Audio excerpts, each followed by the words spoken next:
Welcome to episode 271 of the DFO Rundown, brought to you by Botano.ca. The game starts now. Tonight, 11 games in the National Hockey League. Can the Flyers win their fifth in a row as they host the Stars? Meanwhile, the Edmonton Oilers looking for their 12th consecutive victory. There's a little bit of angst in Calgary, but not for the Flames. The Maple Leafs coach challenges his players. So lots for you to bet on. And, of course, coming up, in the NFL, they're down to the, we'll call it the quarterfinals. I know, but, Buffalo, Kansas City, Patrick Mahomes. Would he win his first road playoff game? Of course, if it's only road playoff game, which is mind-blowing to me. So you can bet on all that at Botano.ca. I'm Jason Gregor alongside Frank Seravalli, who joins us from Calgary today, getting set for the pond hockey tournament coming up this weekend. Frank, do you have extra layers? A little chilly for the fellas this year. Actually, it's setting up to be quite nice in Jasper. Plus degrees in Jasper. It looks like it's really? plus 2 on Saturday and Sunday. Celsius, which is like 36 Fahrenheit, which is, I don't know that you can, especially after how cold it was. I mean, I would have taken minus 10, minus 15, minus 40. You're not playing. But minus 10, yeah, we could live with that. I think we did that last year. But minus 10 is nothing. Plus degrees, I'm going to be out there in a hoodie. Yeah, why not? I didn't know it was that warm. Might have to go skiing. I like it. How's your hockey? Are you in shape? Can you play? Got blisters? What's going to happen? Round is a shape, so I guess I am in one. No, I've been actually pushing a little bit since January started, making some small changes in my life. And I don't know, hopefully it's adding up. I've been riding the bike, and I don't know that translates to hockey at all, but I have been on the ice coaching and flipping pucks and skating, so we'll see. I mean, can't be any worse than last year. It's true. When you're coaching, do you know which kids you can rely on? And I say that as we transition to Sheldon Keefe, and I said, hey, I'm not sure which guys I can rely on in certain situations. The funny thing is, obviously, I was watching the Toronto Edmonton game. Hell of a game. The pace was unreal. Mm-hmm. Toronto probably should have been up 3-0. Bertuzzi couldn't have hit the post more clean than he did early, and then Holmberg got robbed by Stuart Skinner. Jones did stop Hyman and McDavid on breakaways, but I actually didn't think Toronto played that bad. They lost the game, and they've blown leads in 3 consecutive games. So I get the frustration. So you're in the Mitch Marner camp. Oh, played great hockey. No. I never said great. First of all, great gets overused way too often. You're not great when you're a wild card team. Okay. Well, they're teetering on the edge. I mean, the Red Wings, I think actually the Red Wings win knocked them out of the playoffs last night. No, it knocked them out of third. Toronto's now the number 1 wild card team. And I know if you go by, Frank, by points percentage, then they're still ahead of Detroit. I still look at points. I know games played. Yeah, it helps only if you win them. But, yeah, the Leafs have 42 games and 50 points. And then, man, what a race after. It's basically one win that separates them from being outside the playoffs. Yes. New Jersey is currently the 12th place team in the East, and they're 2 points out of a playoff spot. The Lightning have 49, Penguins and Capitals have 48, Islanders 48, New Jersey 47, and even the Montreal Canadiens have 45 points. So it's the race. Now Buffalo is 7 back with so many teams to climb. I don't think it's possible the way they played, but my goodness, like there's more teams who could look and think, like if you're Buffalo and say, geez, if we could win 4 in a row here, we might be within 2 points. I could see that. I mean, as poorly as they've played to this point, we know that this team, or at least we think this team is better than what they've shown. But I want to go back to the Leafs. Like what you mentioned that they didn't play that bad. When I watched the game, I saw a team that stopped playing. They get a lead, and it's almost like they go into the old prevent defense that has killed NFL teams forever. Yeah. You have to continue to be aggressive, and they just stopped. It was almost like they invited Connor McDavid and the Oilers to get back into it. Well, it really changed when Marty Jones, who played excellent, then let in a softie, and that changed the game. Right? Like that backhand, Draisaitl celebration, he was like, what? It went in? Right? Like he just basically a blind backhand, put the puck on net, and they always say put the puck on net, good things will happen. But He was not expecting that goal to go in. It goes in, and that gave the Oilers some life. And then Ryan McLeod took over the game in the third period. It wasn't one of the superstars for the Edmonton Oilers. It was McLeod with a goal and an assist in the tying goal, the game winner. And hey, there's a team, Frank, that it's funny. Like, they find ways to win right now. There's only 3 teams in the NHL who have a winning record when they allow the first goal. 3. And one of them's Edmonton, and that's because in their 11-game winning streak, 6 times they've won when allowing the first goal. Like, it's just not sustainable, right? Like, it's funny in the NHL, like, there's certain statistics that over the time, you look at last year, you look at the year before, very few teams can have a winning record. Like Colorado and Dallas, by the way, the other 2, and they're at like 565. So it's not like you're dominating, but they've won 13 out of 23 games when they trail, giving up the first goal. And Edmonton is now 10 and 8. Like, it's hard to do. And so Toronto, I think that's probably what's more frustrating is you give up leads in 3 consecutive games, sometimes when you have multiple goal leads. And so you got to find a way to either get the next one. And I know that 2-0 leads or 2-goal leads today, Frank, aren't like they were, even a decade ago. Back then it was like, well, game over, right, guys? You can't really lock it down anymore. The way the rules are and the way teams attack, I think a 2-0 lead is a bonus, but it's far from a guarantee to win. So how aggressive would you be if you're Brad Treliving? Oh, he makes his return to Calgary tonight. It's the Treliving Bowl. What a great game to step into at the Dome. Excited for that. And you look at this team, and I just think they have so much surgery to do on defense.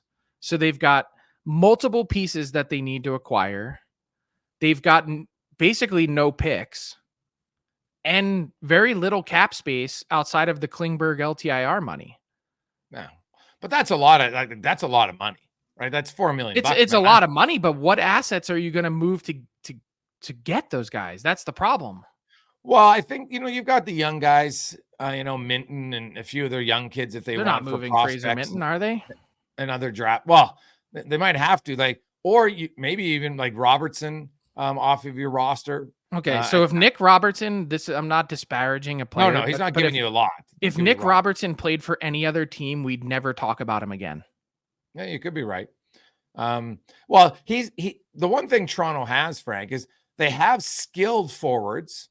Now, the problem is that they're skilled forwards. Like Matthews is obviously separate, and Nylander, they're good, but a lot of their skilled forwards are kind of the same, right? Like they don't really have anybody who plays a heavy game. Matthews is probably the heaviest guy. I know Bertuzzi, he sticks his nose in there and stuff, but they don't really have that. And that, to me, that's an issue in Toronto. But I look at their defense core, and I think they have to upgrade at least 2 defensemen. TJ Brody's not a top pair defenseman anymore. He's playing with Morgan Riley. Okay, this is how I analyzed the Leafs D the other day. Morgan Riley for me is a 2. So you got Morgan Riley at 2. You've got 2 number 4 defensemen in Brody and McCabe.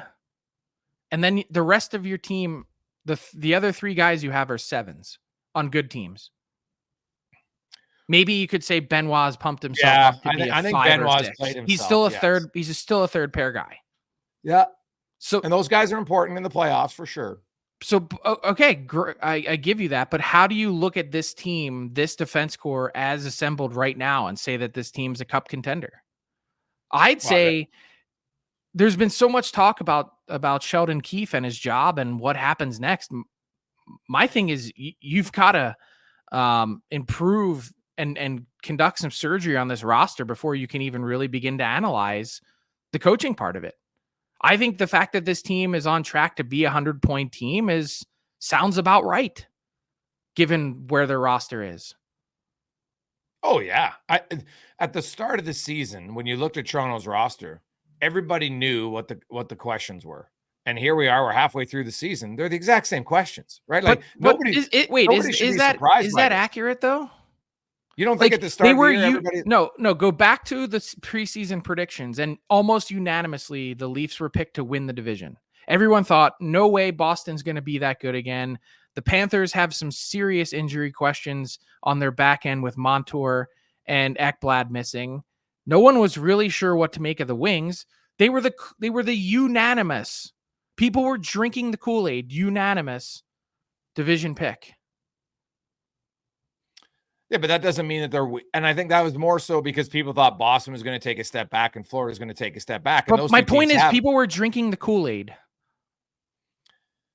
Well, I think you could say a team's good in the division, but they still had warts. I don't think anybody was like, oh, Toronto's so good. Everybody said, what do they have to improve on? Their defense core, right? And here we are. And what are we talking about? Their defense core. Like, so to me, when you asked about Treliving, yeah. And I think you can't wait till March 8th. You can't wait till March 7th. And now, obviously, you need two teams to tango. So you need a partner out there who's wanted to do it. And as we outline, there's still teams out there who think, hey, maybe I can get in. And if I get in, I can be the 8th seed Florida Panthers from 2023 or the 8th seed Edmonton Oilers from 2006. Dreaming in Technicolor. Hey, Frank, but it's the truth, though, right? Every few years, there's an 8-seeded team that takes a deep run. There is. Happens all the time. The Panthers don't count. Why? They won the President's Trophy the year before. It was a good team that underachieved in the regular season. Okay. There's still an 8 seed. We can go through the list of other below seeded teams that weren't President's Trophy that get hot in the playoffs, right? That's my point. There's been lots of 7 and 8 seeds who go 2, 3, 4 rounds. Now they don't ever finish it off. I think that's. I'm just saying anyone dreaming that this year in particular with how good the West is, please pass me whatever you're smoking. What about the East? Right. I think the East is relatively wide open. Yeah, so that's my point, right? So you take there's some teams in there. I still think Montreal is going to trade people. I firmly believe that, right? And Monahan and others, but I still think, Frank, on January 18th that even though Treliving should be making trades, we talk about the Calgary Flames. Are the Calgary Flames ready yet to sell? I don't think they are. Look, the Flames already made one trade in 2023. They're ready to go. They would have moved out more pieces by now, especially while they were sub 500. They haven't had the right offers. Teams haven't been ready to go and make those trades yet for cap reasons, for asset reasons, they want to see how their team shapes out before they really spend and commit. So they've been in a holding pattern. They've been held hostage here, I think, by, the other teams that have expressed interest and been in the mix. The one exception to that is Hanifin. That's the one guy that they are still talking to, still trying to work something out. And the reason for that is one, and I said this from the beginning of the year, if you trade all of your pending UFAs and it's only for futures, you don't really have a chance to compete in 2 to 3 years. You have to keep someone. And Hanifin is the guy that makes a lot of sense because then you can go Weegar, Hanifin, and Anderson into next year. And that's at least half of a solid decor to get you started before you then go about filling the rest of it out.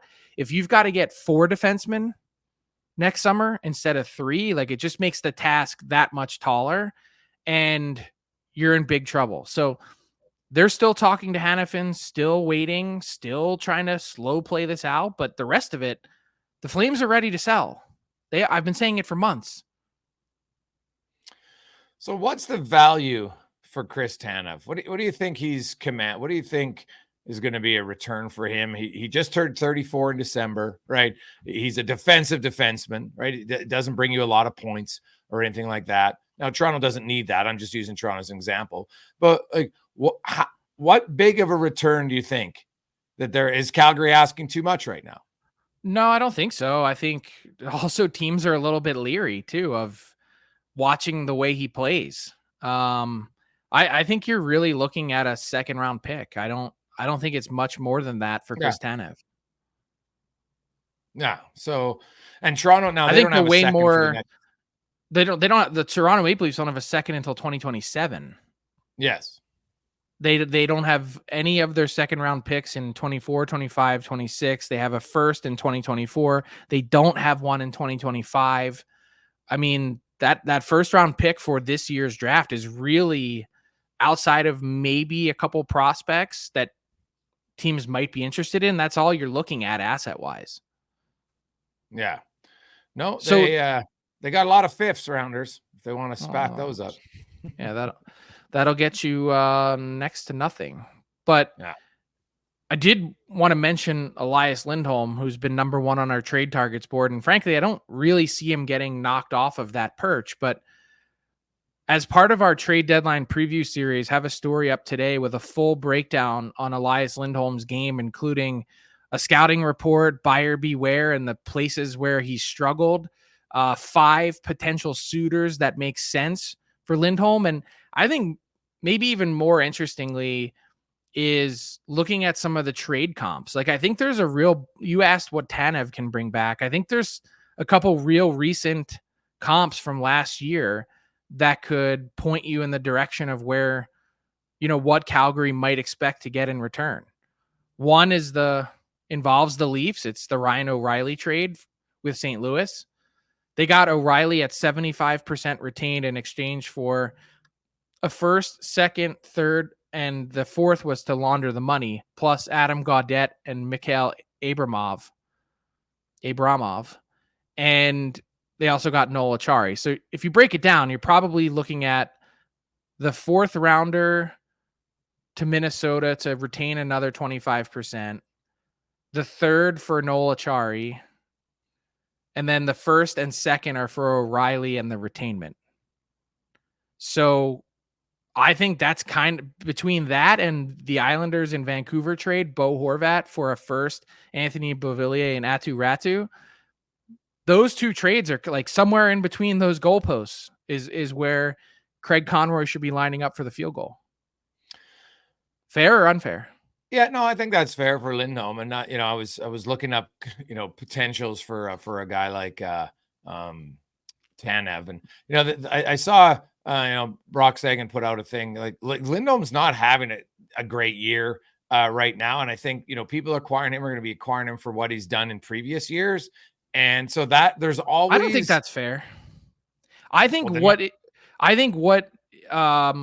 really taking a deep dive on his game and watching, I think what really stands out with Lindholm is that in order for him to be an elite point producer, he needs to play with elite players.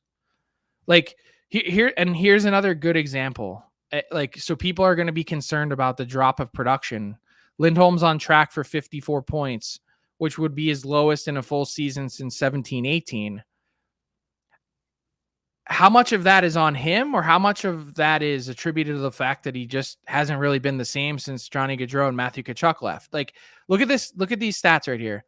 21-22 when he had 42 goals and 82 points. 66% of Lindholm's shots came from the slot. Last year with those guys gone, it dropped from 66 to 45. And then this year it's down even further from 45 to 37.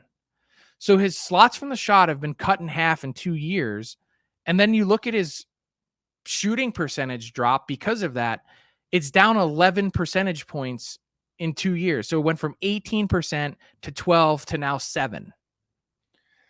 Yeah, that's because he's not playing with elite players.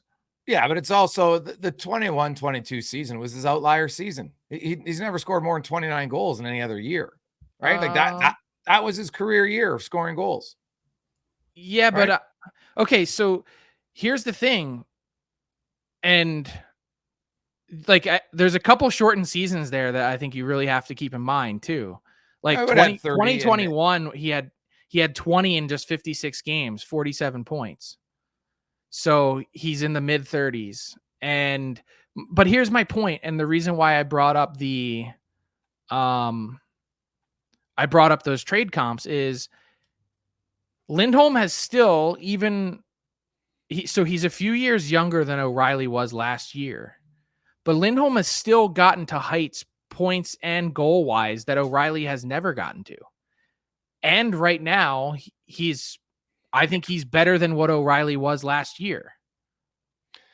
Yeah, he might be. I never viewed Lindholm to me wasn't the tenacious. He's not in the same categories. Right? Ryan O'Reilly's peak, I think, was better than Lindholm's. And I'm not just talking offense. I'm talking all around player. I think Ryan O'Reilly was more physical, just was more an intense, consistent player in my eyes.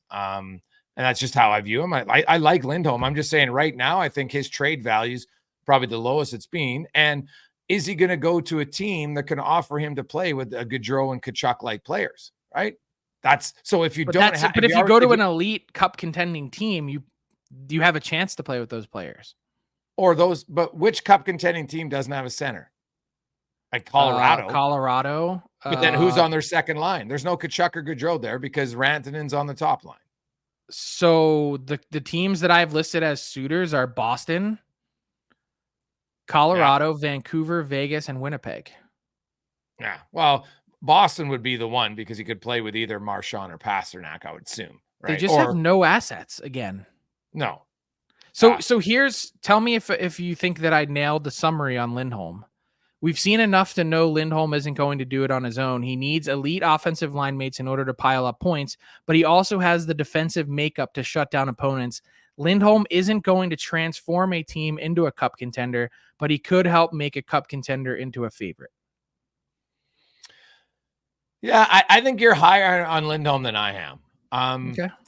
Like, I think Lindholm was he was the third best player on that line. And the year the line had one of the greatest years, all three guys score 40 goals, right? Like, it's very, very hard to do. If you look at just the history of the NHL, it was really like all the stars aligned that year for that line, right? And then, but then they got shut down. Runner up for the Selke that year. Yeah. And then they got shut down in the playoffs, funny enough. But I've watched the Flames this year, Frank, and to me, he doesn't look, regardless of who he's playing with, he doesn't look as effective with the puck, regardless of who he's with. He doesn't look as quick right now to me than he did 2 years ago. I think that's fair. I think he's never going to blow anyone away with his speed. I just think he's really deliberate with what he does with the puck and really deliberate with how fast he skates. Like, he's always in control, that he's never really in a bad spot, which is pretty important. And he's reliable and steady. And I just think compared Lindholm to because this trade happened last year, we have a window to compare the two. And I think maybe the price for O'Reilly then was pretty inflated because of the trophy case, Stanley Cup and Conn Smythe, that they paid way too much. And I said it at the time and people were like, "You're a Leaf hater." No, I'm not. It's an overpay for where the player was at that exact moment in time. I think Lindholm is a step ahead of where O'Reilly was last year. Yeah, that's interesting. I look at going back to, you look at Tanev this year compared to how Luke Schenn played just last year. How much? So, and I think your second rounder for Tanev, because remember, Luke Schenn cost a third. I think Tanev's a second. I don't think Calgary is getting any sort of significant, a second rounder is a decent pick if it turns out for your team, but it's usually going to be a later second rounder, right? I'm not sure the Tanev return is that high, and that's why I'm wondering, Frank, if a team really wanted him to give up a second rounder. Now, I know we said Toronto because a lot of people think Treliving's there and they need a defenseman. They don't have a second rounder, so maybe that's why it makes sense to do it in a package if there's going to be someone else you're going to get. Is a third and a fifth equivalent to a second, or would it have to be a third and a fourth? I don't have my draft value chart in front of me. Yeah. So I wonder, it'd be close, right? So you could do that. I'm fat. The Boston, I still think Lindholm would work, but I think Lindholm might go there and be on their second line center. Charlie Coyle's had a really good season for Boston, right? Mm-hmm. And they're kind of building chemistry. I don't even know if you would switch him out for Lindholm. So a third and a fifth. I'm just looking at the chart here. It's got to be close. Depends on where in the second round, of course. But yeah, well, we assume if you're talking late. Yeah, you're talking late third and a late fifth too. Right, you're looking at it. No, it's not. No, so it's a third and a fourth. Yeah. Yeah. Okay. So it's a few points short. So it's like a third and a fifth is equivalent to like a early third. It's always funny to look back at the trade deadlines and which trades really worked out. I want to get your thoughts on Jacob Chychrun in Ottawa. And do you think they're looking to move him? They gave up 2 seconds, one this year, 1 in 26, and a conditional first round pick in 2023 for Jacob Chychrun last year, did the Ottawa Senators. Where do you make of where he's at right now? Because him and Chabot as a D pair have struggled. So I think Chychrun has played really good since arriving in Ottawa. Like, I think his game has been even on another level than what it was in Arizona. The cap hit is obviously still really attractive at 4.6 and has 1 year left. Here's the thing. I think if you were really to inject some truth serum into the Sens, the answer you'd get is we're open to anything. And I think that includes Thomas Chabot. But I think Chabot is a lot harder to move because of the term and the dollars on his deal. And therefore, you're probably getting less value. So they're overloaded on the left side of their D. Like Sanderson, Chabot, and Chychrun is not spending $24 million on just one side of your D it's not going to work. So I think they have to make a move there. We know Sanderson's not going anywhere. And Chabot probably has a bit less value because of his contract. That Chychrun is the guy that stands out as having surplus value.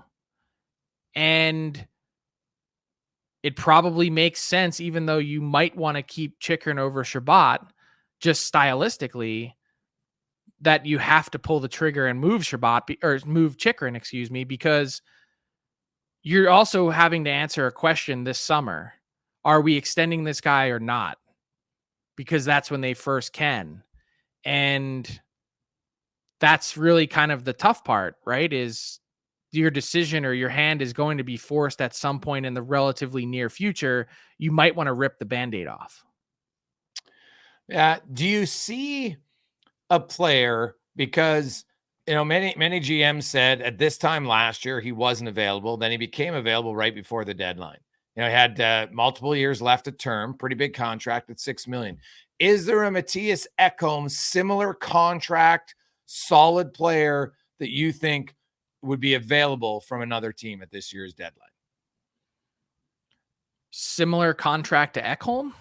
And similar player, like a legit top 3 defenseman, right? Some would argue, like, when you look at the left side of Edmonton with Ekholm and Nurse, it's pretty good left side, top 2, right? And I'm talking like he's a difference maker. Like Ekholm comes to a team and like he really solidified. He helped Evan Bouchard. There's no doubt about that, right?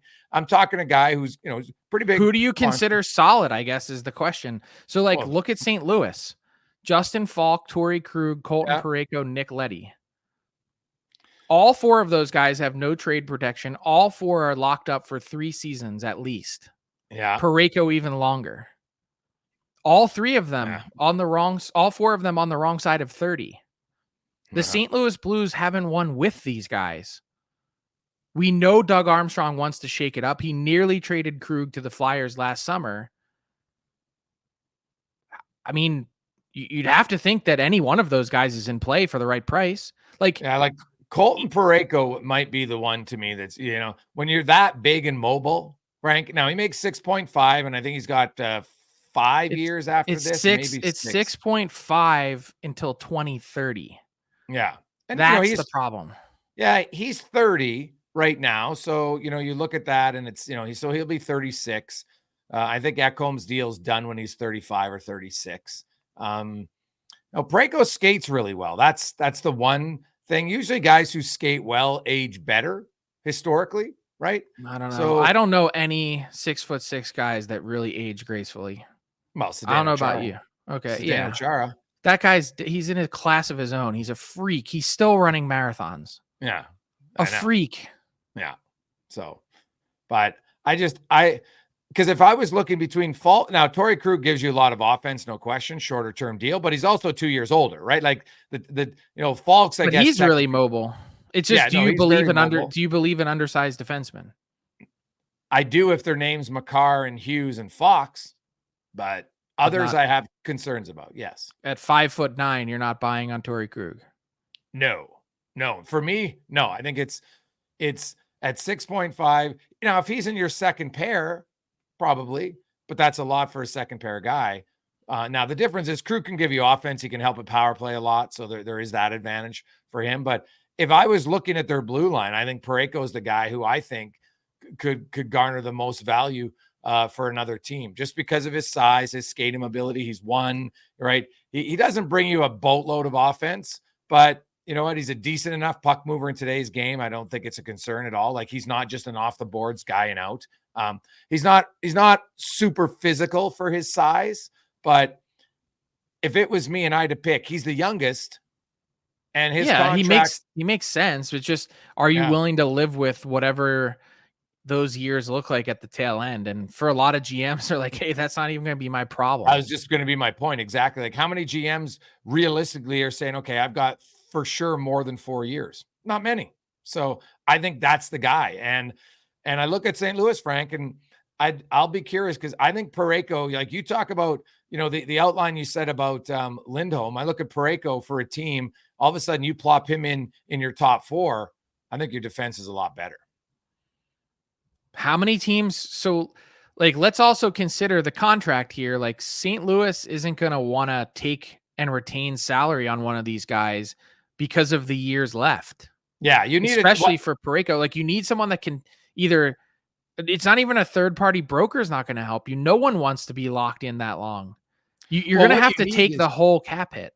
Yeah, you probably need a team that has a defenseman that's kind of like a Tyson Barrie, right? Who was making 4.5 for one more year. So the cap space work, and they get out of it a little bit sooner, and away you go. But Nashville isn't. So I get the example, but Nashville isn't going to be adding. So what team is going to be willing to trade that much cap off of their books? Because then you're deleting at other positions.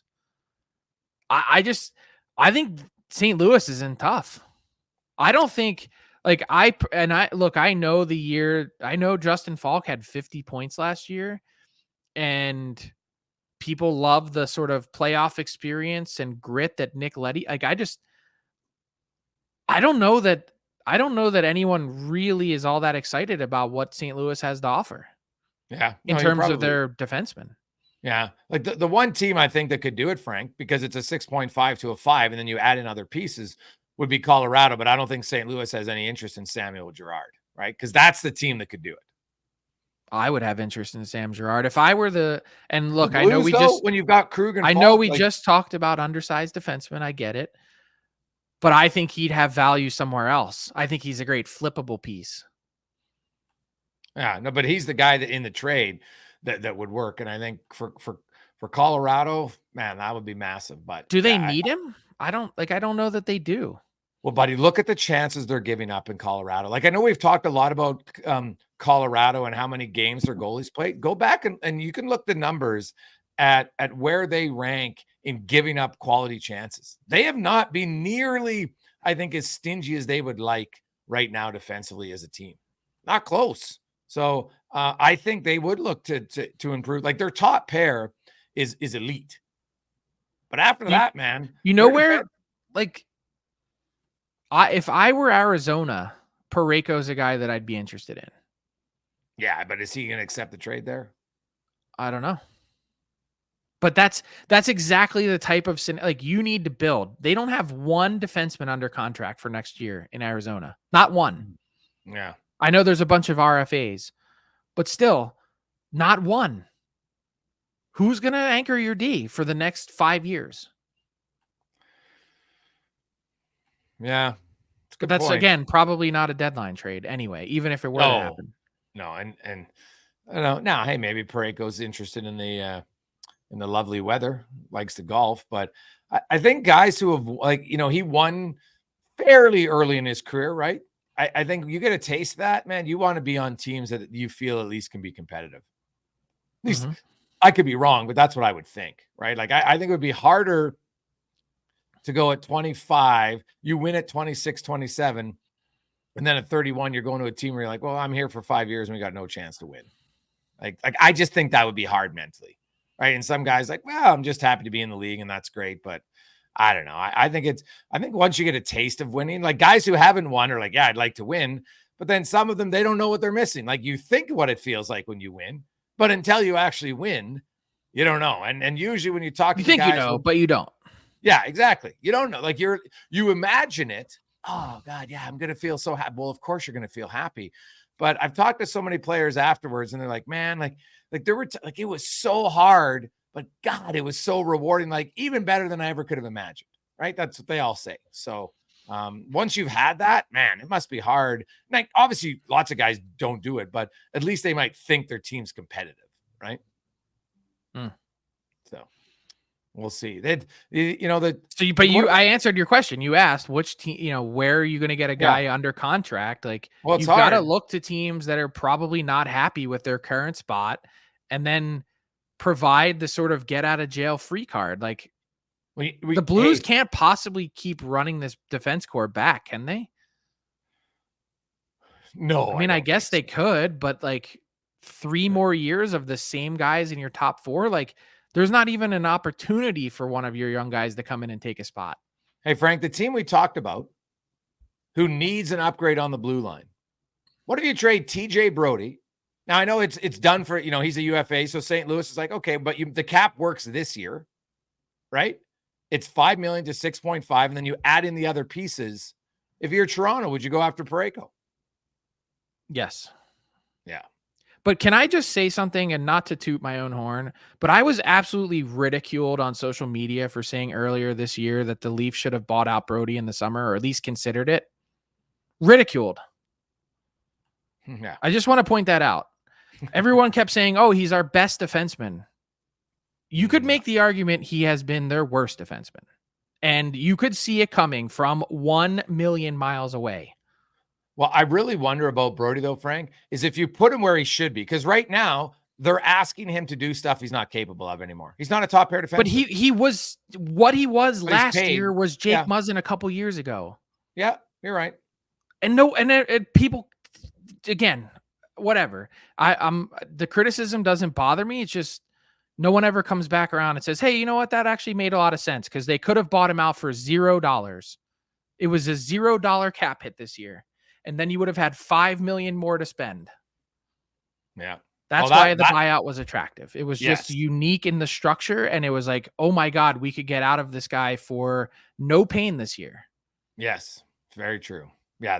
The fact that it was a $0 buyout, which is still, it's crazy, some of the calculations, but yeah, it was, it made sense 100%, right? You would add some negative cap space next year, but you would have had a big bonus this year. So I look at Toronto, and to me, they're the number one team who has really good players who without question, I think if they don't upgrade their blue line, Frank, they got no chance to go deep in the playoffs. That's just a fact. Mm-hmm. I think every Leaf fan would agree with that. I think management would probably agree.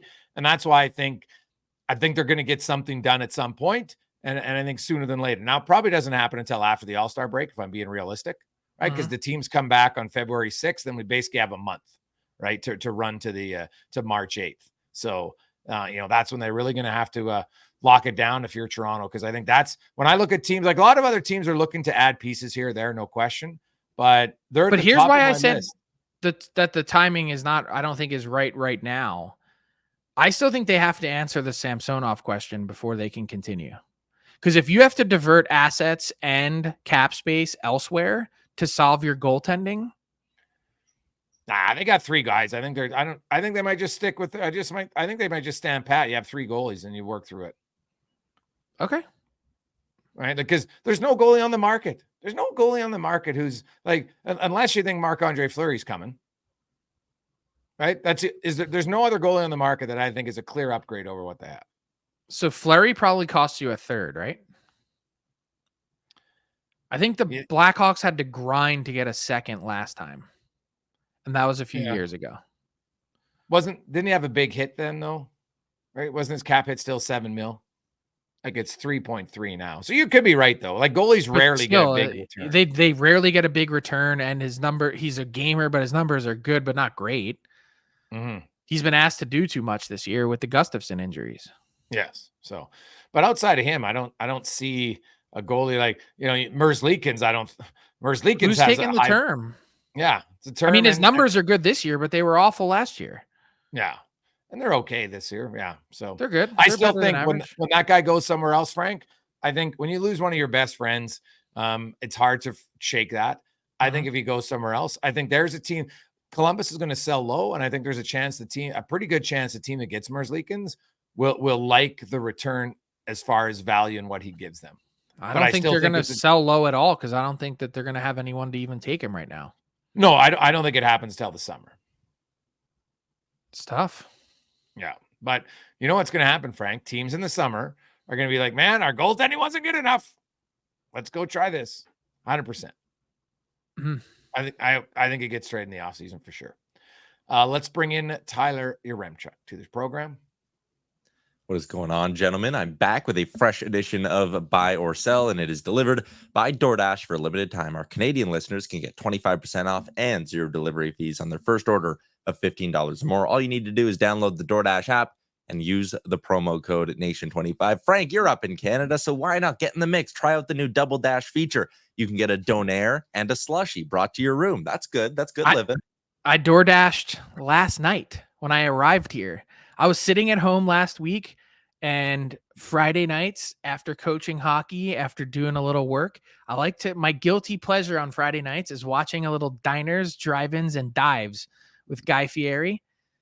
And they went to a place in Calgary, and I was like, it was, I don't know how to say it properly, Nepalese food from Nepal. And they went to this place called Calgary Momo House, and it actually, oddly enough, is right near the airport. So I landed and I said, I am going to dash that for the win. And I got it delivered right to my hotel. So I could try the place from diners, drive-ins, and dives. You should have seen me last Friday night. I had my phone out. I was all excited. Like, hey, write this place down. What's this place called? That is sweet. All right, let's get into the questions. I got 3 lined up for you guys. The streets are clamoring. They always want Corey Perry updates. So let's talk a little Corey Perry. I'm going to say he signs with a Canadian team. Buy or sell, Frank? Ooh, so the question is Canada or the field? Yeah. I'm going to sell. Just because outside of Edmonton, I don't really think Toronto's in the mix. Don't know that I see him going to Van or Winnipeg. And then Montreal, Ottawa, they're all out of it. No, yeah. And he's not going to Calgary. So I think that kind of just leaves Edmonton.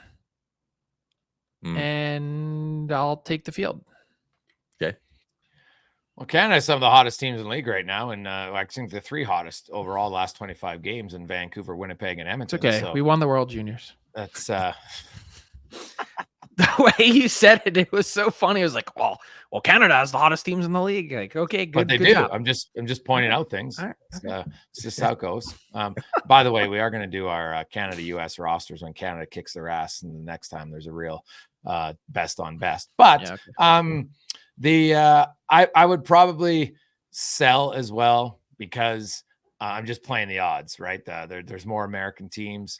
I will say, like, on paper, Edmonton and him are a very good fit. There's no question about it, right? Like, Edmonton needs a right winger. Corey Perry wants to go to a team that has a chance, and the Oilers, they got a legit chance. But I don't think it happens. Hope I'm wrong for Oilers fans, but I don't think it happens. Just the 3 best teams based on points percentage since December 1st, Greg's. You're bang on. Jets, Oilers, Canucks. 775 points percentage for the Canucks. Both the Oilers and Jets are in the 800s. All right, next one 800s. I got 800s. Next one I got for you guys. Let's go to Boston. You guys talked a little bit about Charlie Coyle, the season he's having, and maybe it's calming down the need for them to add a top 6 center. But I'm going to say the Bruins go out and make a big splash, add a top 6 center before the deadline. Buy or sell, Greg's? Man, I'm going to give the Bruins. I was so wrong on the Bruins. Their center ice, their whole team has played infinitely better than I thought they would be. So kudos to them. How many top 6 guys are available? Right, that's the question to me. So, you know what? I'm not sold. I'm gonna sell. I think Boston's going to make but I'm not sold. It's going to be a locked and loaded top 6 guy. Frank, I think they'd like one, but I don't know. There's something about that organization. They know what their team is. I think they really like their room. They could use a finisher, though, right? The problem is there's not a lot available. Finisher. They got one of the best in the league. Yeah, but you need, like, having one is great. I think they'd like to have and not an elite finisher, because none of those guys are available. I'm just talking like a good quality contributor offensively, right? Like, Marchand's got 19, but they've only got 4 guys in double digits, right? Like Trent Fredericks, I think 4th on their team in goals, having a really good year with 13. But I think they'd like to add another guy who is around like a 19 to 25 goal type of player. Again, what assets? They don't have a first, second, or third this year, or a second next year. They have their 2025 first round pick. And unless you're a team that's really excited about getting a first 2 years from now, like I don't know. Maybe you're betting, and if you could get it unprotected, that the Bruins have a drop off. I don't know what the play is, but they're short on prospects and assets and cap space, quite frankly. Yeah. They find ways to do it. They do. And they took some big swings last year because of the spot that they were in, with that magical season. They did not leave any stone unturned. I wonder if that going through that it's like a recoil, kind of like, remember Florida, the year they won the President's Trophy and they went out and made all those trades. They got Claude Giroux and who's the big defenseman Florida traded for? Sherratt. Ben Sherratt. I mean, they gave up a first round pick for Ben Sherratt, and then all of a sudden they turned around. They're like, "Oh, whoa, we can't do that every year." No. And maybe there's part of Boston that's feeling that same way. Is we've had a good team, maybe we can make it through based on what we have or close to it. But by the way, can we address the Patrice Bergeron rumors? There are Patrice Bergeron rumors. I guess you didn't see the Chicklets guys talking about Patrice Bergeron. They said the rumor boys, they said they've heard he's been skating. Coming out of retirement just for the stretch run. That would be a veteran move. Very veteran move. I don't think it's going to happen. No. Look, I'm not reporting that. I don't think it's in his nature to just kind of barge in. And as much as the Bruins want it to happen, and believe me, the Bruins front office is asking and they're not shy about it, which makes sense given all that we just talked about. Could you imagine Patrice Bergeron for little cap hit and not having to give up any assets? I mean, it makes a lot of sense. I don't, knowing people that have talked to him as recently as a couple weeks ago, it wasn't even a thought in his mind. And unless something really changed, that's my understanding of where it is. I know you said it's not in his nature for him to barge in, but I mean, what if they really make it feel like he's not, right? You get the boys texting him, come back, we need you, we miss you. Oh, come on, everyone. They passed the torch. And I think he knows that his body had just had enough. That's fair.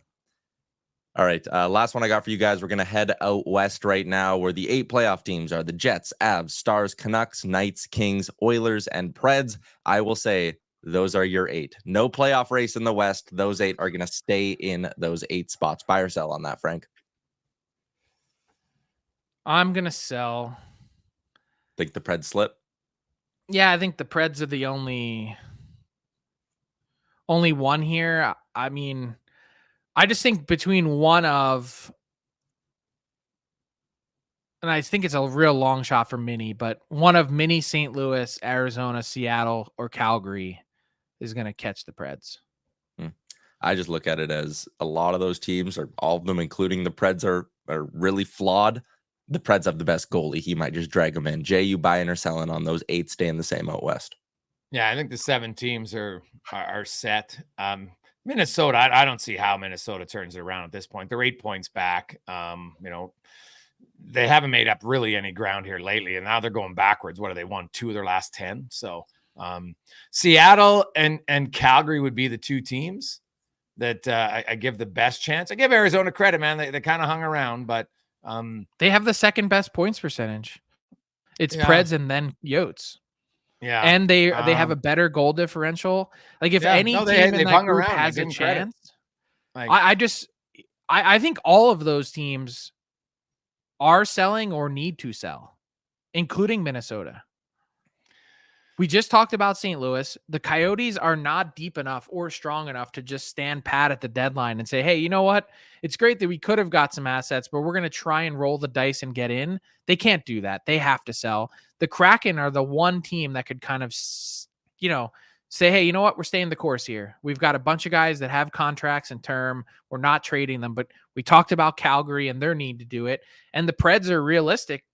You just might be right, Tyler, on the goalie part. Yeah. Like I look at the Coyotes, and I could make an argument why they need to, for their fan base to say, we're not just going to sell off and have another wasted year again. We're going to look to try to compete. And, now all of their defensemen are, I'm telling you, they're not doing it. Yeah. Well, you could be right. But to me, that's just a loser mentality. They're that close and we're going to sell off again. Why?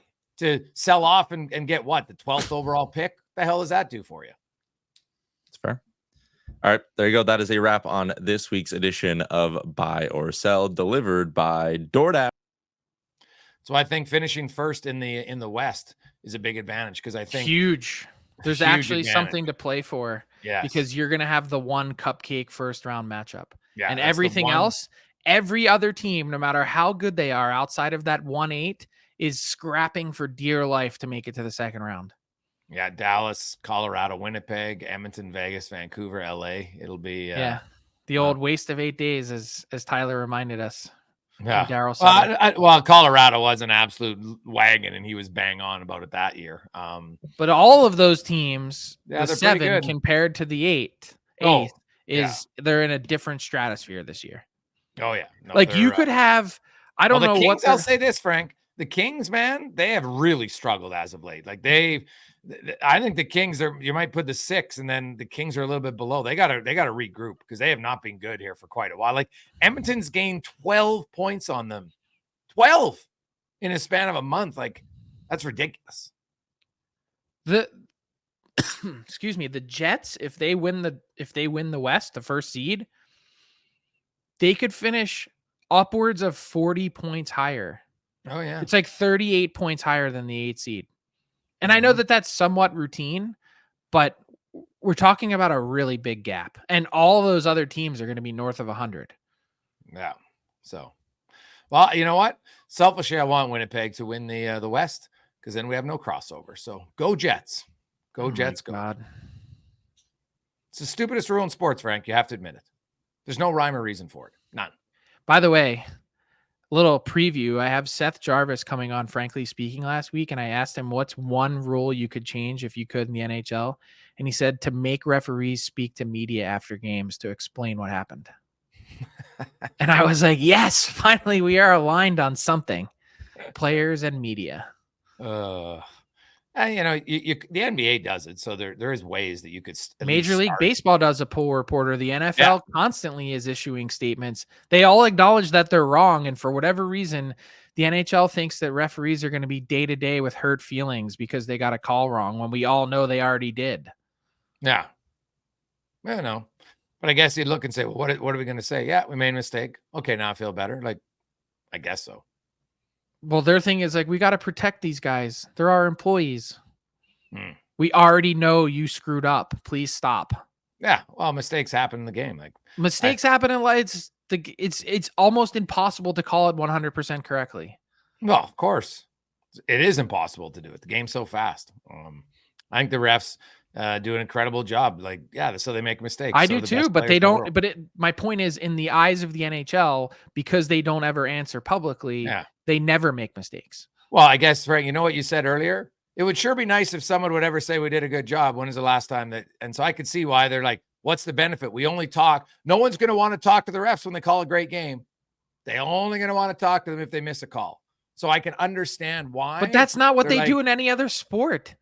Any other sport that you don't go and talk to them after. Hey, you don't go down to the locker room and say, hey, ref, knock on the door. A pool reporter here to tell you what a great job you did. That's not how it works. It's just no one comes up to the press box and says hey, great story there. Well, they just remember all the prick stories you wrote. Well, sure. But my point is, even you said, hey, it'd be nice if someone had said, hey, you know what? That was a good idea. But the point is, people only focus on the negative too often. So all that would do is add to the negativity. Stop. Right? There's never going to be Wes McCauley had an excellent game tonight. They got to put their big boy pants on. They don't live in reality. They live detached from reality at times. Well, the NHL, sure, but not the officials. It's the NHL. That's why my personal note, I think, hey, the Bettman's had a great run. He's done a lot of things, but I think there's time for a change. I think there'd be a good opportunity for change. He's, I think, 9 days away from becoming the longest tenured commissioner in pro sports history. Yeah. So I think it's time for a change. Frank, enjoy Calgary. Enjoy the outdoor game. We will chat with you on Lundy.